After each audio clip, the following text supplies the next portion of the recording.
सी pack पर एक और हमला हो चुका है। दासू डैम पर काम करने वाले चाइनीज इंजीनियर्स को एक बार फिर टारगेट किया गया है और इस बार 5 चाइनीज इंजीनियर्स मारे गए हैं और एक पाकिस्तानी भी जान बहक हो गया है। अनफॉर्चुनेटली 3 साल पहले 2021 में भी बिल्कुल इसी तरह का वाकया पेश आया था कि दासू डैम पर काम करने वाले चाइनीज इंजीनियर्स को टारगेट किया गया था, जिसमें 10 चाइनीज मारे गए थे, 10 चाइनीज इंजीनियर्स, और उस हवाले से भी चाइना ने बड़ा गुस्से का इजहार किया था। अमेरिका की पाकिस्तान में चीनी इंजीनियर्स पर दहशतगर्दों के हमलों की शदीद मजम्मत। तर्जुमान अमरीकी महकमा खारजा मैथ्यू मिलर की प्रेस कॉन्फ्रेंस, कहा हमें पाकिस्तान में जानी नुकसान पर दुख हुआ है।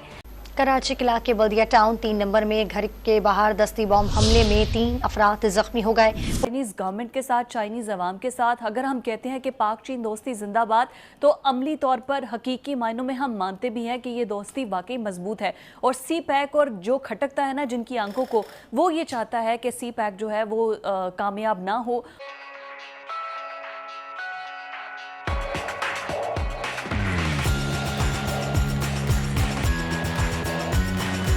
का फौरी रिस्पांस आया है और वो पाकिस्तान के टॉप ऑफिशियल से मिले हैं। शहबाज शरीफ से भी उनकी मुलाकात हुई है और चाइना ने कहा है कि पाकिस्तान इसमें फ़ौरन इन्वेस्टिगेट करे और इसके जो ज़िम्मेदारान हैं इनको कटहरे में लाए, इनके ख़िलाफ़ सख्त एक्शन करे और पूरी इन्वेस्टिगेशन करे कि इसके पीछे कौन था। चाइना ने अपने तौर पर जो एमरजेंसी एफर्ट्स हैं वो भी शुरू कर दिए थे, फ़ौरन अपनी एम्बेसी को एक्टिव कर दिया था और उन्होंने डिफरेंट जगहों पर राब्ते शुरू कर दिए थे रेलिवेंट हकाम से। चाइना ने पाकिस्तान से कहा है कि आपको प्रैक्टिकल और इफ़ेक्टिव मेजर्स लेने होंगे हमारे सिटीजन्स की प्रोटेक्शन के लिए जो पाकिस्तान में काम कर रहे हैं। अब पाकिस्तान और चाइना के ताल्लुकात की बात करें तो इस तरह के जो हमले होते हैं वो ताल्लुकात को बहुत ज़्यादा ख़राब करते हैं। लास्ट ईयर भी चाइना बहुत ज़्यादा गुस्से हुआ था जब लास्ट टाइम ये वाक़या हुआ था 2021 में, और चाइना ने आपसे कंपनसेशन मांगी थी तकरीबन 10 वर्कर्स के हवाले से कि आप इन सब की फैमिलीज़ को पे करेंगे। चाइना इतना ज़्यादा अग्रेसिव हुआ था और चाइना ने कहा था आप सिक्योरिटी जो रिलेटेड मैटर्स हैं उनको रिजॉल्व करें। उसके बाद तकरीबन 6-7 माह बाद या 1 साल बाद दासू डैम पर दोबारा काम शुरू हुआ था 2022 में, और बड़े अज़म से दोनों मुल्कों ने ये इस काम को दोबारा लेकर चले थे बड़ी बहादुरी के साथ। लेकिन 2 साल बाद, 1.5 साल बाद फिर अटैक हो गया है, जो कि बड़े ही अफसोस की बात है। और इस हवाले से अब सुनने में आ रहा है कि शहबाज शरीफ को एफ़र्ट्स अब तेज़ करनी पड़ रही हैं और अब वो कोशिश कर रहे हैं कि उनका चाइना का विज़िट किसी तरह से अरेंज हो ताकि वो जाके चाइनीज़ को मनाएं, उनको बताएं कि हम जो आगे की सिक्योरिटी है उसको पूरा फुल प्रूफ बनाएंगे, यकीन दहानी कराएंगे कि हम सी पैक को बहुत सीरियस ले रहे हैं और चाइनीज़ वर्कर्स की सिक्योरिटी हमारी अव्वलीन तरजीह होगी।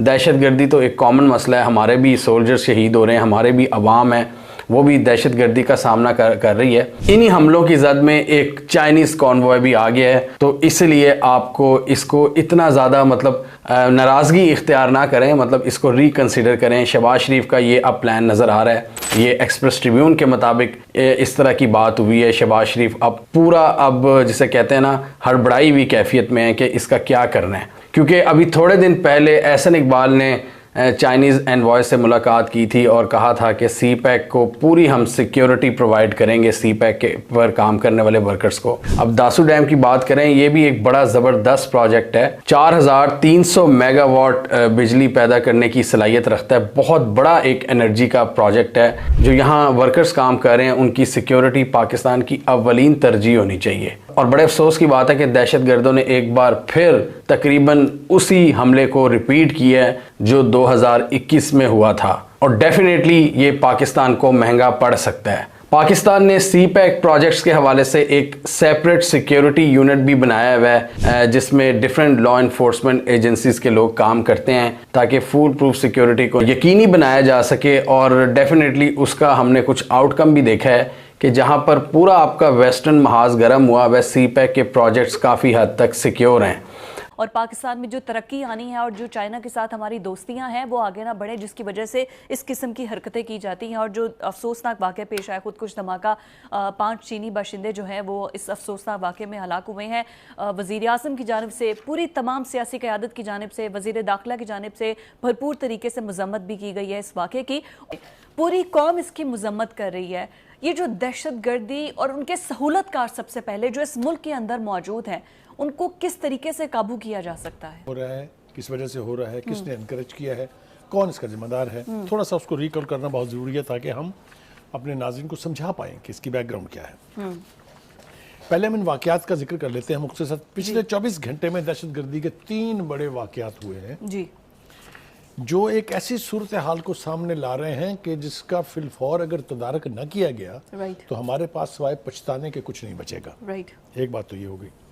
دوسری بات یہ کہ ہم نے دیکھنا یہ ہے کہ یہ جو کچھ ہو رہا ہے یا جو لوگ کر رہے ہیں ان کے پیچھے کون ہے۔ مجھے تو خیر وہ آئینے کی طرح دکھائی دیتے ہیں، پتہ نہیں ہماری حکومت کو اور حکومت کے اہلکاروں کو وہ نظر آتے ہیں کہ نہیں آتے ہیں۔ اس کے پیچھے بھارت ہے، اس کے پیچھے اسرائیل ہے، اس کے پیچھے امریکہ ہے، اور اس کے اندر کچھ دوست ممالک بھی ہیں۔ میں مسلم کا لفظ ڈیلیٹ کر رہا ہوں جان بوجھ کے۔ دوست ممالک ہیں، اچھا، ایک لفظ میں نے بیچ میں سے ڈیلیٹ کر دیا، حذف کر دیا آپ نے۔ اب وہ میرا نہیں خیال کہ اس کو کوالیفائی کرنے کی ضرورت ہے، سب سمجھتے ہیں کیونکہ سی پیک سے کس کے پیٹ میں مروڑ اٹھیں گے، کس کا نقصان ہوگا، یہ سب لوگوں کو پتہ ہے۔ ارے بھائی افغانستان ہمارے ساتھ ہے، اب وقت آ گیا ہے کہ ہم اپنے دشمنوں کو پہچانیں۔ رائٹ، پہچاننا تو دوستوں کو بھی چاہیے، لیکن اس کے انہیں پہچاننے میں ہم نے ہمیشہ غلطی کی ہے۔ تو دشمنوں کو اگر ہم نہیں پہچانیں گے تو نقصان ہوگا۔ دوسری طرف چینی باشندوں کو ٹارگٹ کرنا جو ہے وہ بھارت کے جو سابقہ قومی سلامتی کے مشیر ہیں اجیت ڈوبھل صاحب، انہوں نے ایک سیل بنا رکھا ہے جس کی سالانہ فنڈنگ جو ہے وہ $1 بلین ہے۔ یہ وہی سیل ہے جس کے تحت کلبھوشن جو ہے وہ ایران کے راستے پاکستان کے بلوچستان میں داخل ہوا تھا اور رنگے ہاتھوں پکڑا گیا تھا۔ ٹھیک ہے جی، یہی بلوچستان لبریشن آرمی کو، بلوچستان لبریشن فرنٹ کو، ان کو یہ سپانسر کر رہے ہیں۔ ان کے جو ایکٹیوسٹ ہیں، ان کے جو ٹیررسٹ ہیں، ان کو اپنے ملک میں رکھتے ہیں، بھارت کے ان کو پاسپورٹ بنا کے دیتے ہیں، وہ پوری دنیا میں پھرتے ہیں۔ یہ سب کچھ ہو رہا ہے۔ بٹ سر ہمیں یہ ٹیگ لائن تو یہ ہے نا، وی نو دیٹ کہ یہ سب کچھ لوگ ہیں، یہ ہمارے دشمن ممالک ہیں۔ میرا کوشچن یہ ہے جو یہاں پر سہولت کار ہیں، جو ہمارے اندر کالی بھیڑے ہیں، وہاں ابھی ہم پہنچنے والے تھے۔ پہلے ماتم کر لینا تھوڑا سا اپنی فارن پالیسی کا، اپنے فارن پالیسی ہینڈلرز کا، کہ بھائی جب آپ کو پتہ ہے کہ کون کر رہا ہے تو کس پلیٹ فارم کے اوپر آپ نے اس کی بات کر کے اس کا تدارک کرنے کی کوشش کی ہے؟ کہاں آپ نے احتجاج کیا ہے؟ یونائٹڈ نیشن میں بولے آپ کہ جی یہ ملک ہمیں تباہ کر رہے ہیں، آپ OIC میں بولے، آپ شنگھائی تنظیم آرگنائزیشن میں بولے جا کے، آپ کے تو منہ کو تالے لگے ہوئے ہیں، آپ تو ایسے لگتا ہے جیسے آپ کے منہ میں زبان ہی نہیں ہے۔ اینی وے، یہ بہت دکھی دل سے میں یہ سب کچھ کہہ رہا ہوں کہ یہ جو باغی بلوچ دہشت گرد ہیں یہ سارے پیڈ ملازم ہیں اسی سیل کے اور را کے۔ ایک دوسری افسوسناک بات یہ ہے کہ بلوچ لبریشن آرگنائزیشن کے یہ لوگ جو یہ کارروائی کی ذمہ داری اٹھاتے ہیں، میں صدق کے دل سے اور سنجیدگی سے یہ کہہ رہا ہوں کہ پاکستان کی پولیٹیکل لیڈرشپ کا، پاکستان کی حکومت کا ان کو نام لے کے کنڈیم نہ کرنا انتہائی اور بے حسی کا مقام ہے۔ نام کیوں نہیں لیا جا رہا؟ نہیں، کنڈیم کیوں نہیں کر رہے آپ کیوں ڈرتے ہیں ان سے؟ آپ جو یہ مسنگ پرسن کے نام کے اوپر جو بے وقوف بنایا ہوا ہے پوری قوم کو، انہوں نے تصویریں لے لے کے بیٹھے ہوئے وہاں پر اور وہ آپریشن کر رہے ہیں پاکستان کی حکومت کے خلاف، نیول بیس کو ٹکر رہے ہیں، وہ کیا نہیں کر رہے ہیں وہ، لیکن ہم چپ ہیں۔ ہم جو ہیں وہ مہک بلوچ صاحبہ چونکہ تشریف لے آئی تھی اس لیے اس کے بعد ہماری زبانیں گونگ ہیں۔ یہ کوئی بات نہیں ہے، کھل کے کہنا چاہیے کہ انہی لوگوں کے اندر سے ایک بڑی تعداد جو ہے وہ ان دہشت گرد تنظیموں کا حصہ ہے اور پاکستان کے خلاف اس کے دشمن ممالک میں بیٹھ کے ٹریننگز لے کے، اسلحہ لے کے، ڈالر لے کے یہ اپنی قومیت بیچ رہے ہیں، یہ اپنی پاکستانیت ہونے کے پیسے وصول کر رہے ہیں اور پاکستان کو بلیڈ کرا رہے ہیں۔ اس کے بارے میں زیرو ٹالرنس ہونی چاہیے، ان کا نسلیں مکا دینی چاہیے۔ میں بالکل ذمہ داری سے کہہ رہا ہوں کہ ایسے لوگ جو پاکستان کو بلیڈ کرا رہے ہیں، جو پاکستان میں اس طرح کے واقعات کرا رہے ہیں، ان کی نسلیں ختم کر دینی چاہیے۔